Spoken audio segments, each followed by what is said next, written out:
राम राम भाई सारा ने। हर हर महादेव। आशा करता हूँ कि सब श्रोतागण स्वस्थ होंगे और भगवान की कृपा पर लगातार बनी रहे। प्रवचन सरिता के एक और नए अध्याय में भाई आपका स्वागत है। तो एक और प्रश्न लेते हैं आज। ये प्रश्न है इस प्रकार है कि मैं परमात्मा से निरंतर भक्ति तपस्या भी करता हूँ, पूजा पाठ भी करता हूँ, लेकिन मन अशांत रहता है और एक जगह स्थिर नहीं रहता। तो इसका क्या कारण है? इसका मेन कारण है भाई विश्वास। इसमें उत्तर देने का प्रयत्न करूँगा आज मैं। जब तक आपका विश्वास अड़िग है, बिल्कुल ना डगे, जब तक विश्वास नहीं होगा, जब तक परमात्मा का प्रेम भी संभव नहीं है और प्रार्थना भी संभव नहीं है, किसी प्रकार का कोई भी पूजा या अनुष्ठान संभव नहीं है, जब तक आपको परमात्मा पर विश्वास नहीं होलेगा। विश्वास का मतलब है बिल्कुल अटूट विश्वास। मतलब अटूट विश्वास आप बिल्कुल सरल भाषा में वो समझो कि किससे भी चीज़ पे विश्वास ना होकर सारे विश्वास आता बड्डा केवल और केवल उस भगवान पे विश्वास, और किससे पे विश्वास नहीं करना है, केवल परमात्मा पे विश्वास करना है। और यह भाई सार्वभौमिक सच्चाई भी है, क्योंकि इस सृष्टि में, इस दुनिया में जो कुछ है वो केवल स्वार्थ के ऊपर आधारित है। सारे रिश्ते नाते मित्र दोस्त सब स्वार्थ के ऊपर आधारित हैं। ये मतलब ये दुनिया में इस कलयुग में स्वार्थ सिद्ध होते वो पछाड़ने भी नाट जा है। तो एक ही है जीवात्मा का सच्चा साथी जो जन्म जन्मांतर तय है और नित्य है और शाश्वत है, वो परमात्मा। और यह बात अपने मन में बैठानी पड़ेगी, इस विश्वास ने पक्का करना पड़ेगा बिल्कुल। जब ये विश्वास बिल्कुल पक्का हो जाएगा, जब आपका उसमें भगवान के भजन में मन लगने लगेगा। और इसका मैंने बार बार आप तक तरीका भी बता दिया। मैं एक और उदाहरण देकर समझाऊंगा कि अटूट विश्वास क्या वो है। इसका उदाहरण लेने के लिए आज हम जो हमारे तुलसीदास जी हुए हैं, भगत शिरोमणि, कवि शिरोमणि, जिसने भगवान श्री राम के प्रति एक अन्य प्रेम की पराकाष्ठा थी जो उसको स्पर्श कराया था। आपको पता होगा, सब जानते होगे आप। तो तुलसीदास द्वारा रचित एक दोहा है, रामचरितमानस में भी है ये। एक भरोसो एक बल, एक आस विश्वास, राम नाम घनश्याम है, सातक तुलसीदास। तो भाई सातक एक ऐसा पक्षी हुआ है जो केवल स्वाति नक्षत्र का से जो पानी गिरता है, यानी कि जो बारिश होती है ना, बादला से जो पानी गिरता है, केवल उसी को पीता है, नहीं तो प्यासा रहता है। जब तक उसका स्वाति नक्षत्र के प्रति प्रेम है, अटूट है वो, तो जब वो बारिश होती है केवल बारिश का पानी पीता है वो, नहीं तो प्यासा मर जाता है। तो तुलसीदास भी वही कहते हैं कि मेरा केवल एक ही भरोसा है, एक भरोसो एक बल, एक ही भरोसा है और एक ही मेरा बल है और एक ही मेरा अटूट विश्वास है कि भगवान राम का नाम स्वाति नक्षत्र की बूंद के समान है। स्वाति नक्षत्र की बूंद यानी बादलों से जो पानी गिरता है उसके समान है।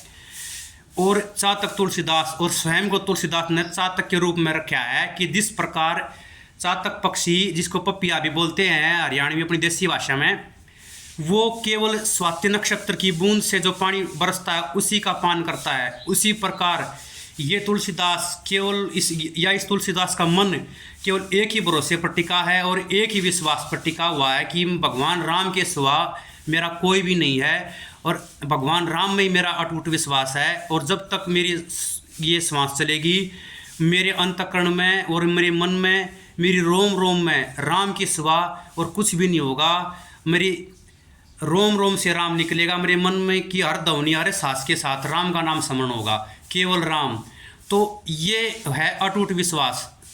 इसका उदाहरण देने के लिए आज मैंने जो ये तुलसीदास का उदाहरण लिया है, ये रामचरितमानस में आप पढ़ सको हो, तुलसीदास का ये दोहा है। तो इसका उन्होंने, तुलसीदास ने अपना सारा जीवन प्रभु श्री राम की भक्ति में लगा दिया और भगवान राम के समान हो गए थे, परब्रह्म हो गए थे, परमात्मा को उन्होंने पा लिया था और जान लिया था।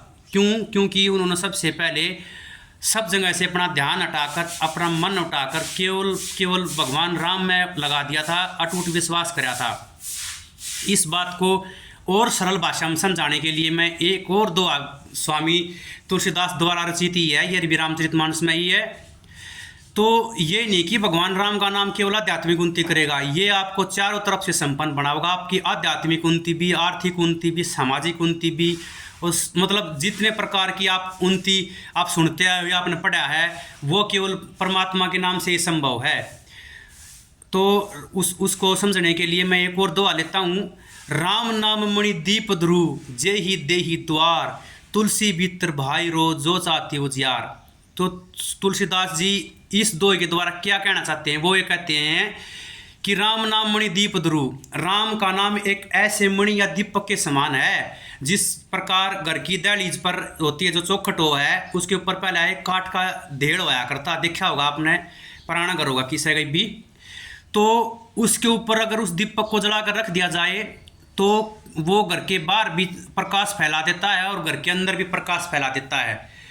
तो उसी प्रकार तुलसीदास जी कहते हैं कि भगवान राम का नाम है जो वो उसी दीपक के समान है। यह अगर उसे अपनी जीवा रूपी देहली पर या जीवा के साथ उसका निरंतर उच्चारण करा जाए, उसका निरंतर स्मरण करा जाए, उसका भजन करा जाए, उसका पाठ करा जाए लगातार, इसमें घना ज्ञानी ध्यानी होने की जरूरत ना है, ना घना बड़ा संस्कृत का पंडित बनने की जरूरत, क्योंकि भगवान बिल्कुल सरल स्वभाव के हैं। और वो जो आदमी का स्वभाव देखते हैं बिल्कुल एक छोटे बच्चे की बात है, जो निश्चल होगा ना, सरल होगा।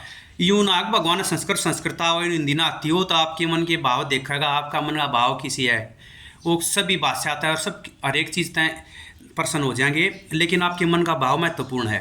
तो तुलसीदास जी कहते हैं कि जिस प्रकार घर के द्वार पर दीपक जलाकर रखने से घर के अंदर और बाहर दोनों तरफ प्रकाश फैल जाता है, उसी प्रकार जीवा रूपी दहलीज पर, जीवा पर भगवान राम का नाम रखने से आपके अंतकरण में जो बैठे परमात्मा है उसको भी आदमी जान जाता है, उसकी भी प्राप्ति होती है। और बाहरी जो ये भौतिक संसार है इसमें भी आपकी प्रतिष्ठा में और यश में वृद्धि होती है। यानी कि चारों तरफ से ही आपका कल्याण करने वाला है परमात्मा का नाम। इस दोहे में तुलसीदास ने यह बात कही है कि अगर आप सब हर एक विश्वास को छोड़कर केवल भगवान पर विश्वास करते हैं तो उससे आपकी आध्यात्मिक उन्नति तो जरूर होगी, परमात्मा को आप अवश्य ही प्राप्त कर लोगे, बल्कि इसके साथ साथ आपकी जो सामाजिक प्रतिष्ठा है, यश और जो आपका यश है, आपका गौरव है, उसमें भी आपकी वृद्धि होगी। यानी आपका चारों तरफ से कल्याण ही हो जाएगा। और वो कल्याण कब होगा? वो आपका चारों तरफ से कल्याण जब होगा जब आप भगवान पर अटूट विश्वास रखोगे। अटूट विश्वास का मतलब मैंने पहले उसमें वीडियो में बताया था, जो किससे भी परिस्थिति में ना डिगे, हमेशा एक समान और एक जैसा बना रहे। कोई परिस्थिति कोई भी आ जाओ, या आप तो मैंने बताई थी, ये परिस्थिति किस प्रकार की भी हो, लेकिन जो आपका विश्वास है वो एकाग्रचित होना चाहिए, केंद्रित होना चाहिए। वो किस पर केंद्रित होना चाहिए? वो केवल भगवान पर केंद्रित होना चाहिए। जो कोई भी चाहे समस्या आ जाओ, चाहे आप कितना भी आपके जीवन में सुख आ जाओ, धन संपत्ति आ जाओ, उसमें भी आप विचलित ना हो, भोग विलास में ना डूबें, भगवान में वो विश्वास और वो आप अपना ध्यान बनाए रखें। और कितनी भी विपरीत परिस्थिति जीवन में आ जा, वो सब क्षणिक हैं। जिस प्रकार एक घनघोर रात के बाद सुबह की प्रभात की पहली किरण ही प्रकाश फैला देती है, उसी प्रकार जीवन में भी सुख दुख का आना लगा रहता है। और जिसी प्रकार रात का अंत भी एक दिन जरूर होता है, हर 12 घंटे में होता है और एक सुनहरी सुबह निकलती है, उसी प्रकार जीवन में ये दुख हैं, ये सब हमारे कर्मा के अनुसार सुख दुख आते रहे हैं, हर एक परिस्थिति में समान बने रहें। और जो अपना विश्वास है वो परमात्मा पे बिल्कुल टिका कर रखें, उसने तनिक भी ना डिगने दें। यो अटूट विश्वास हो भाई। तो भाई आशा करता हूँ कि उस प्रश्न का उत्तर में देने में मैं सफल रहा हूँगा। अगर फिर भी कोई मेरे से त्रुटि रह गई हो तो क्षमा प्रार्थी हूँ, और अगर और भी कोई प्रश्न हो तो उसका भी उत्तर देने का मैं प्रयत्न करूँगा। आप सबसे वही विनम्र विनती है कि चैनल को सब्सक्राइब करें और ज़्यादा से ज़्यादा अपने मित्रगण और संबंधियों के साथ शेयर करें और उनको भी सब्सक्राइब करने के लिए बोल लें। यूट्यूब पे सब्सक्राइब करें, फेसबुक और इंस्टाग्राम पे फॉलो करें। प्रभु की असीम कृपा आप सब पर और आपके परिवार पर बनी रहे, इसी मंगल कामना के साथ हर हर महादेव। राम राम भाई सारा ने एक और नए अध्याय में फिर मुलाकात होगी भाई।